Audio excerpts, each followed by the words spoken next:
It was 3 months ago that economist Stephen Moore made a prediction during a radio interview about Biden administration unemployment benefits that would prove remarkably prescient.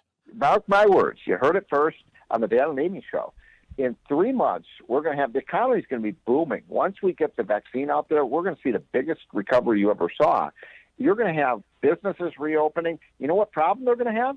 They're not going to be able to get the workers back on the job. 3 months later, in June, the Labor Department released its jobs openings and labor turnover survey for April. It set a new record, 9.286 million job openings. That's roughly the equivalent of the entire population of the nation's 10th biggest state, Michigan, with a population of 9.9 million. A number so huge, it helps to explain why you may have experienced long waits at retailers, restaurants, and shortages of building supplies, durable goods, and the resultant higher costs for many products. Economist Moore tweeted after those numbers came out, quote, "With a world record 9.3 million unfilled jobs, Congress and Joe should repeal the $300 a week unemployment benefits immediately. Stop paying people not to work."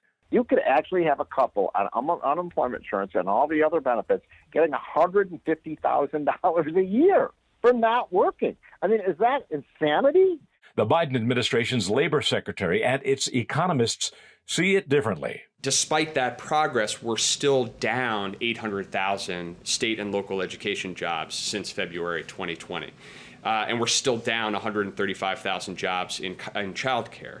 And I think that that's a reminder of the depth of the crisis of this pandemic, the ways that we have to go, but also I think importantly a reminder of why it is that we focused on passing a rescue plan that would sustain support over the course of this year.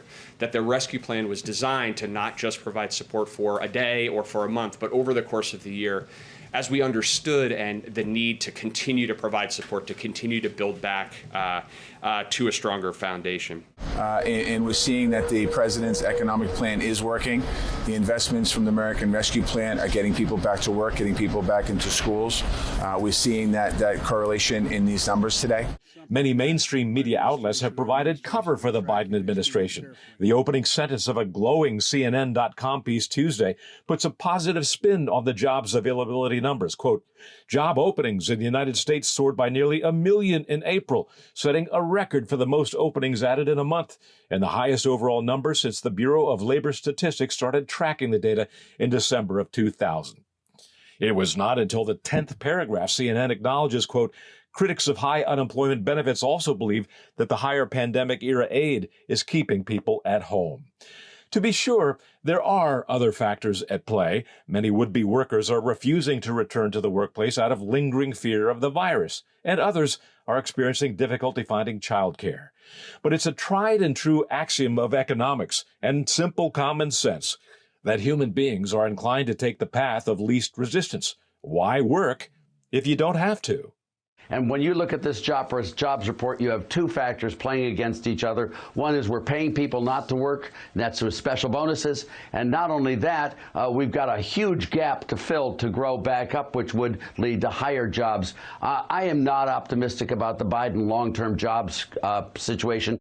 Neither are many Republican-led states. In late May and June, a growing number of them, 25 states to date, announced that they will stop giving unemployed workers that extra $300 in federal unemployment benefits.